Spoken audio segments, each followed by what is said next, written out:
एक film release होती है और उसे लेकर ऑडियंस दो हिस्सों में बढ़ जाती है। कुछ लोग उसे सिर आंखों पर बैठाते हैं तो कुछ उसे सिरे से खारिज कर देते हैं। जी हाँ, हम बात कर रहे हैं तेलुगु फिल्म आंध्र किंग तालुक की। आखिर ऐसा क्या था इस फिल्म में कि इसे लेकर इतनी अलग अलग राय बनी? चलिए इसी गुत्थी को सुलझाने की कोशिश करते हैं।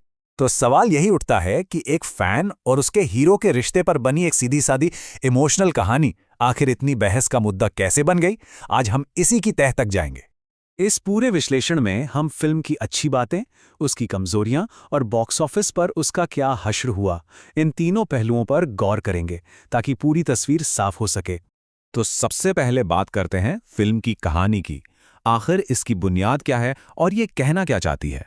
सोचिए, एक ऐसा फैन है जिसका नाम सागर है और उसके लिए सुपरस्टार सूर्या ही उसकी पूरी दुनिया है। ये फिल्म इसी दीवानगी के सफर को दिखाती है कि कैसे एक फैन का जुनून उसकी पूरी जिंदगी को दिशा देता है।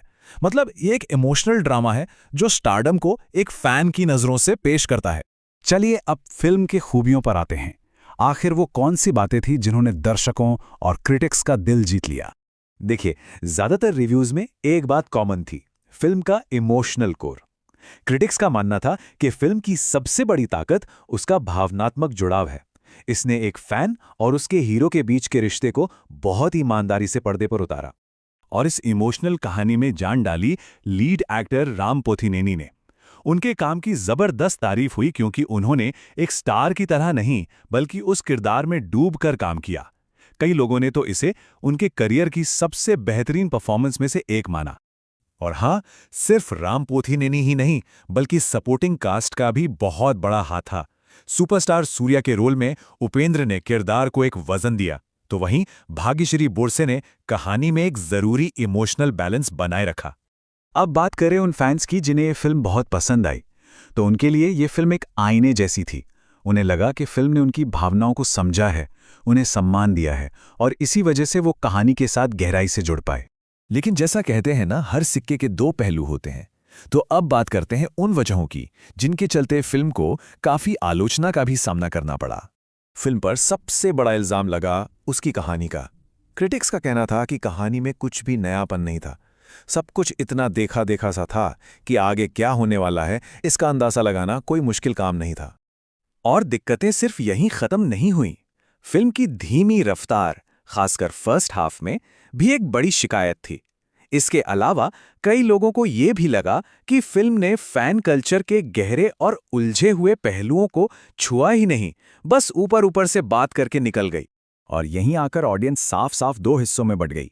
एक तरफ वो लोग थे जिनके लिए ये एक अच्छी फील गुड फैमिली फिल्म थी, तो दूसरी तरफ वो लोग थे जिन्हें लगा कि ये फिल्म हीरो के लिए एक अनहेल्दी जुनून को बढ़ावा दे रही है और हकीकत से कोसों दूर है।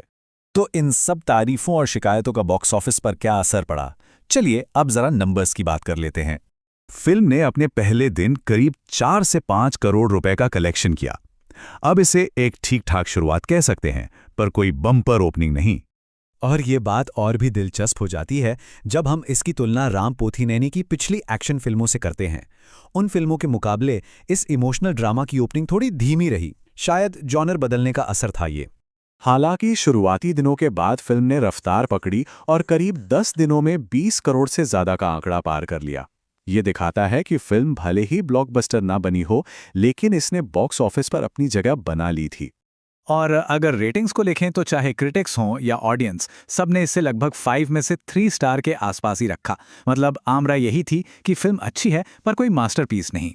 तो इन सारी बातों को मिलाकर आखिर हम किस नतीजे पर पहुंचते हैं? तो देखिए, पूरी तस्वीर कुछ ऐसी बनती है। फिल्म की एक्टिंग और इमोशंस इसके प्लस पॉइंट्स हैं, लेकिन कहानी का पुरानापन इसकी सबसे बड़ी कमजोरी है।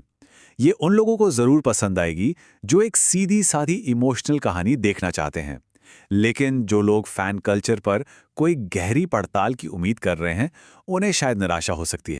तो कुल मिलाकर कह सकते हैं कि आंध्र किंग तालुक एक ऐसी फिल्म है जिसका दिल तो सही जगह पर है, लेकिन उसे बताने का तरीका थोड़ा पुराना और घिसा पिटा है। इसकी अच्छी एक्टिंग और सच्ची भावनाओं पर इसकी कमजोर स्क्रिप्ट भारी पड़ जाती है। और ये फिल्म हमें एक बहुत बड़े सवाल के साथ छोड़ जाती है। जब सिनेमा फैंस पर फिल्में बनाता है तो उसका काम सिर्फ इस दीवानगी का जश्न मनाना होना चाहिए, या फिर उसे इस पर कुछ मुश्किल सवाल भी उठाने चाहिए? ये एक सोचने वाली बात है।